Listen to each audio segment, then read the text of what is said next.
Direct selling का future क्या है? बहुत सारे लोग ये सवाल पूछते हैं। जब आप भविष्य के बारे में देखना है तो पहले आपको देखना चाहिए प्रेजेंट सिचुएशन में क्या चल रहा है। डायरेक्ट सेलिंग छोड़ो, पूरा इंडस्ट्री को देखें तो आज के दिन में भारत में या दुनिया भर में कहते हैं कि हम इंडस्ट्री 4.0 में चल रहे हैं। क्या है इंडस्ट्री 4.0? इंडस्ट्री 4.0 में यह होता है कि ऑटोमेशन और टेक्नोलॉजी एनेबलमेंट के बारे में बात करते हैं। और 2020 से लेके कह रहे हैं कि इंडस्ट्री 5.0 में हम चलने वाले हैं। इंडस्ट्री 5.0 क्या होता है? इंडस्ट्री 5.0 में क्या होने वाला है कि वो मशीन्स और टेक्नोलॉजी मनुष्य का जो कैपेबिलिटीज को एनहांस करने वाला है, उसको कहता है इंडस्ट्री 5.0। तो इंडस्ट्री 5.0 के लिए अगर डायरेक्ट सेलिंग सुसज्ज है या नहीं, यही सवाल आपको पूछना चाहिए जब डायरेक्ट सेलिंग के भविष्य के बारे में पूछे तो। यस, ऑफ कोर्स, अमेरिका जैसे देशों में तो उस तरह का चेंजेस आ चुके हैं, लेकिन इंडिया जैसे देश में अभी तक कुछ भी नहीं हुआ है उस तरह का चेंज मैं कर रहा हूँ। इसलिए इंडिया में अगर आप देखें तो डायरेक्ट सेलिंग इंडस्ट्री अभी भी 25 साल के बाद भी $2 बिलियन का टर्नओवर भी नहीं पहुंचा है। मैं कह रहा हूँ अच्छे कंपनीज जो प्रोडक्ट सेल्स से जो टर्नओवर क्रिएट करने वाले कंपनीज के बारे में। तो भविष्य के बारे में देखने के टाइम पे हमको ट्रेंड भी देखना चाहिए। मैं तो फ्यूचर ट्रेंड्स के बारे में बहुत वीडियोस बनाया हूँ, उसके पहले ही आपने देखा होगा कुछ वीडियोस। यानी कि 1950 तक अगर आप देखें तो हम एग्रीकल्चरल एज में था और वहाँ पे पूरे लोग खेती करते थे और फार्मर्स थे। हर एक शख्सियत अगर आप देखें तो फार्मर्स थे मेजॉरिटी लोग। उसके बाद 1950 से लेके हम एक नए युग में प्रवेश किया, उसको कहते हैं इंडस्ट्रियल एज, यानी कि व्यावसायिक युग। वहाँ पे जो फार्मर्स होते थे वो एम्प्लॉयज़ बना या एम्प्लॉयर्स बना, तो उस तरीके से एम्प्लॉयमेंट जैसे कल्चर दुनिया में आ गया। लोगों का जो डिमांड बढ़ गया हर एक चीज़ों के ऊपर, मैन्युफैक्चरिंग चालू हो गया, बड़े बड़े मैन्युफैक्चरिंग यूनिट्स आ गया। तो 2000 पहुंचने पे ये 2000 पहुंचने पे हम नए एक युग में एंटर किया, उसको कहते हैं इंफॉर्मेशन एज। इंफॉर्मेशन एज में जो मैन्युफैक्चरिंग का जो फोकस कम्युनिकेशन में डाल दिया। कम्युनिकेशन यानी कि डिजिटल, यानी कि इंटरनेट, मोबाइल फ़ोन, ये सब चीज़ों के ऊपर ज़्यादा फोकस आना शुरू कर दिया। पूरे बिजनेसेस उस तरीके से चेंज होना शुरू कर दिया। एम्प्लॉयमेंट के साथ ही साथ एंटरप्रेन्योरशिप जैसा एक चीज़ भी दुनिया भर में चर्चा में आ गया।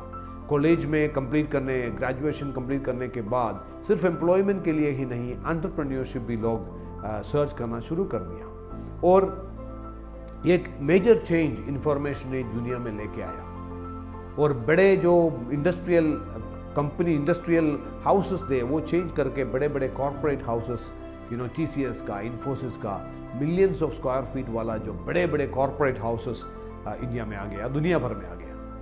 अभी हम 2020 में 2020 पहुंच चुके हैं। कह रहे हैं कि 2020 के बाद हम डिजिटल एज में एंटर कर रहे हैं। डिजिटल एज में बहुत सारे चेंजेस आने वाला है। मेजर चेंजेस है कि कम्युनिकेशन में फोकस था अभी तक, तो अभी इनोवेशन और डिस्रप्शन के ऊपर फोकस होगा। यानी कि नया बिजनेस नहीं होगा, लेकिन जो बिजनेसेस अभी तक चलते थे वो सब करने का तरीका चेंज हो जाएंगे। और एम्प्लॉयमेंट और एंटरप्रेन्योरशिप के साथ ही साथ इन्फ्लुएंसर जैसा एक कैटेगरी अब दुनिया में आने वाला है। जैसे अगर आपको अच्छी तरह का जो खाना बनाना आता है तो आप एक यूट्यूब चैनल क्रिएट करें तो उसको भी फॉलोइंग है, तो आप एक इन्फ्लुएंसर बन गया, वहाँ पे भी आप पैसा बना सकता है। और मेजर कॉर्पोरेट हाउसेस तो कोविड की वजह से तो अब बंद हो गया, और हम देख रहे हैं कि छोटे छोटे माइक्रो ऑफिसेस, यानी कि घर के अंदर का ऑफिसेस, इसको वर्क फ्रॉम होम कहते हैं, इसको गिग इकोनॉमी कहते हैं।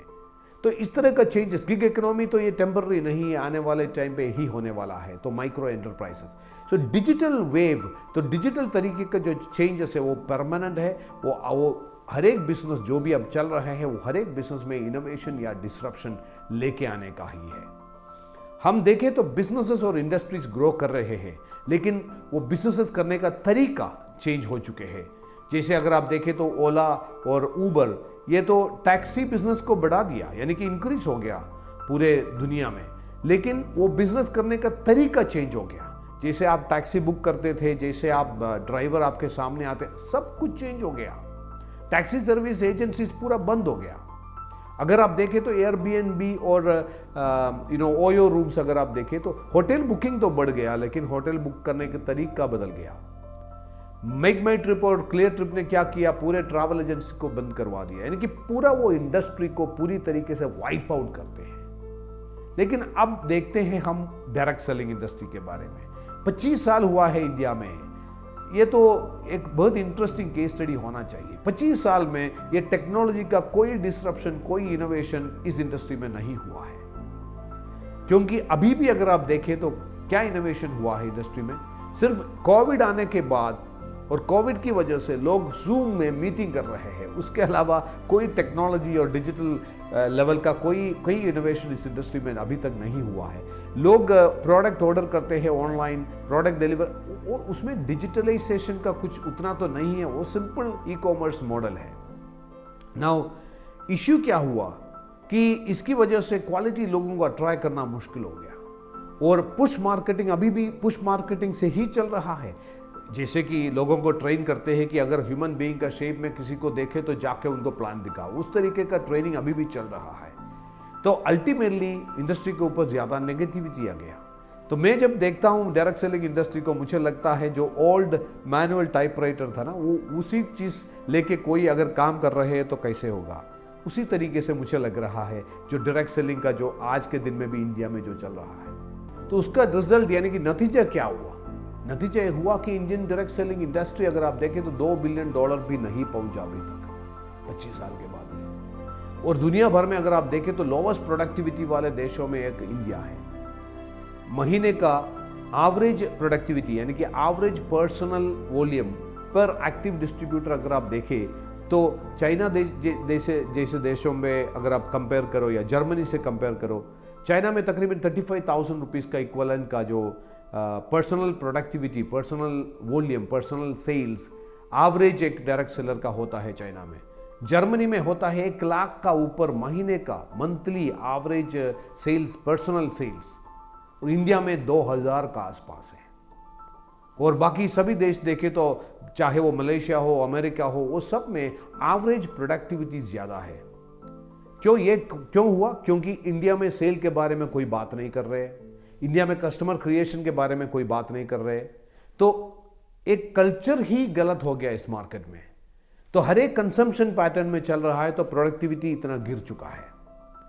और इसकी वजह से क्या हुआ, जैसे मैंने कहा कि दुनिया भर में अगर आप देखें तो अमेरिका $35 बिलियन पहुंच चुके हैं और कोरिया $17 बिलियन पहुंच चुके हैं, चाइना 27 बिलियन पहुंच चुके हैं, इंडिया $2 बिलियन भी नहीं पहुंचा है।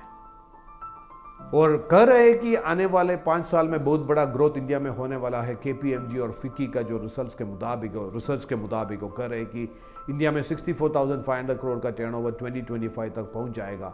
मुझे तो पता नहीं कैसे जो चीज़ आप अभी तक कर रहे थे वही करके कैसे ये 5 गुने ग्रोथ इस इंडस्ट्री को होने वाला है, मैं डाउट करता हूं उसके ऊपर। लेकिन चेंजेस लाए तो डेफिनेटली दुनिया का largest direct selling industry India हो सकता है। वही काम में है वी रूट्स। जब मैंने वी रूट्स बिजनेस लेके इंडियन मार्केट में शुरू किया तो मेरे मन में ये सब चीज़ें थे, मुझे पता था यानी कि इंडियन डायरेक्ट सेलिंग इंडस्ट्री का पोटेंशियल कितना है। जो 22 साल का जो एक्सपीरियंस है, मुझे पता है कि किस तरह का प्रोडक्ट्स डायरेक्ट सेलिंग इंडस्ट्री में बेचना चाहिए। डायरेक्ट सेलिंग इंडस्ट्री में होना चाहिए यूनिक इनोवेटिव प्रोडक्ट्स और प्रोडक्टिविटी के ऊपर काम होना चाहिए। तो यहाँ पे प्रोडक्टिविटी के ऊपर अगर हायर प्रोडक्टिविटी क्रिएट करना है तो क्या करना चाहिए? जैसे आपको लोगों को ट्रेन करके हायर प्रोडक्टिविटी में लेके नहीं जा सकते हैं। लोग सोचते हैं कि ज़्यादा ट्रेनिंग दे दो प्रोडक्टिविटी बढ़, नहीं। प्रोडक्टिविटी बढ़ना है तो उसके लिए उसका एक एनवायरनमेंट क्रिएट करना है कंपनी की तरफ से। आपके कॉम्पनसेशन प्लान में पर्सनल प्रोडक्टिविटी को सही तरीके से रिवार्ड करना चाहिए। That is the most important thing. Indian market में मेजॉरिटी जो डायरेक्ट सेलिंग कंपनीज है उसमें पर्सनल प्रोडक्टिविटी के लिए कोई रिवार्ड नहीं है। जब रिवार्ड नहीं है तो लोग कैसे काम करेंगे? और रिवार्ड दे दिया उसके बाद भी अगर जो लोग आपके साथ बिजनेस में आते हैं उनको जो सेल स्किल्स नहीं है तो वो देना चाहिए। उसके लिए डिजिटाइजेशन की ज़रूरत है। डिजिटाइजेशन से आप हर एक का सेलिंग प्रोसेस बहुत आसान करा सकता है। और जब आप पर्सनल सेलिंग मॉडल पे यानी कि डायरेक्ट सेलिंग मॉडल पे है तो डेफिनेटली यूनिक प्रोडक्ट्स और इनोवेटिव प्रोडक्ट्स की ज़रूरत है। नॉर्मल सुपरमार्केट और हाइपर मार्केट में मिलने वाले प्रोडक्ट लेके तो long term personal selling business खड़े करना मुश्किल है। क्यों? क्योंकि आज आपका कंपनी से आपको ज्वाइन करके आपके कंपनी का जो प्रोडक्ट ले लेंगे, कल तो उसी तरह का, उसी क्वालिटी का, सेम लेवल का प्रोडक्ट अगर सुपरमार्केट में है तो वो क्यों इस कंपनी से प्रोडक्ट ले ले, वो सेकंड परचेज तो सुपरमार्केट से करेंगे। तो लॉयल कस्टमर बिल्ड करना बहुत मुश्किल है। ये चीज़ तो सिर्फ मैं नहीं कर रहा हूँ, रॉबर्ट कियोसाकी, पॉल ज़ेन-पिल्सर जैसा जो एक्सपर्ट्स है उन्होंने भी कहा है कि personal selling model is ideal for innovative unique product, जहां पे एजुकेटिव सेलिंग की ज़रूरत है, जैसे लोगों को समझा के कुछ प्रोडक्ट देने की ज़रूरत पड़ता है, वहां पे ही डायरेक्ट सेलिंग या पर्सनल सेलिंग मॉडल का रिलेवेंस होता है। तो that is another important thing. और उस तरह का प्रोडक्ट्स और सर्विसेज है तो आपको लॉयल कस्टमर्स मिल जाएंगे। लॉयल कस्टमर नहीं है तो आप रेसिजुअल इनकम के बारे में सोचने से कोई मतलब ही नहीं है। तो यानी कि ये 3-4 चीजें एक साथ आ गया तो वहां पे प्रोडक्टिविटी बढ़ता है। वही चीज हमने वी-रूट्स में किया है। वी-रूट्स में हमने क्या किया, हमने एक बहुत पावरफुल एक डिजिटल प्लेटफॉर्म लेके आया, वो नाम के।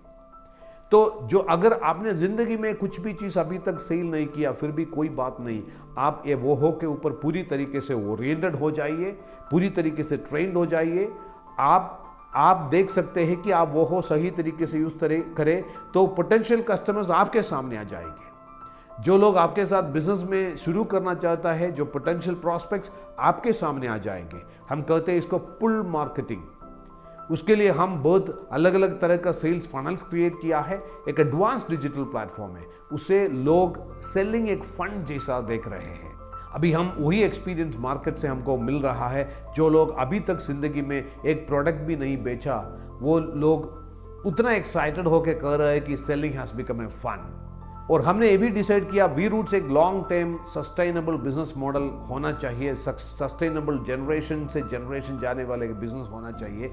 इसलिए हमने unique innovative research based products ही इस कंपनी में डालने के लिए डिसाइड कर दिया। तो पर्सनलाइज्ड लाइफस्टाइल मॉडिफिकेशन का पायनियर कंपनी वी-रूट्स बना।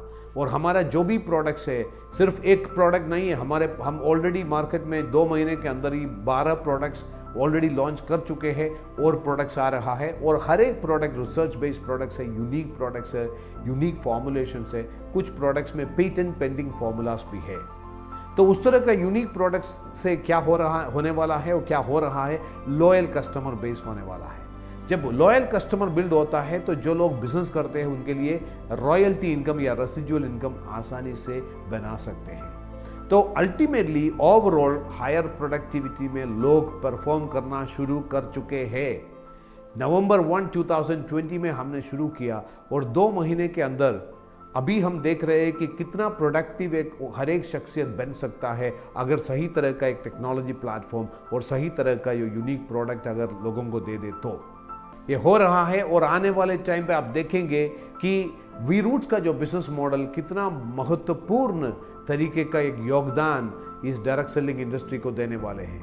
क्योंकि जो लोग डायरेक्ट सेलिंग इंडस्ट्री में जो एडवांटेजेस जो होता है, जो लिवरेजेबिलिटी और रेसिजुअल इनकम, ये सब पॉजिटिविटी देखे बहुत सारे लोगों ने इस इंडस्ट्री में आके, लेकिन वो सब ना देखने के बाद वो लोग छोड़ के जाने वाले करोड़ों करोड़ों लोग हैं। क्योंकि उनको ये लोगों के पीछे पड़ना, लोगों के पीछे जाके उनको पुश मार्केटिंग करना नहीं अच्छा नहीं लगता।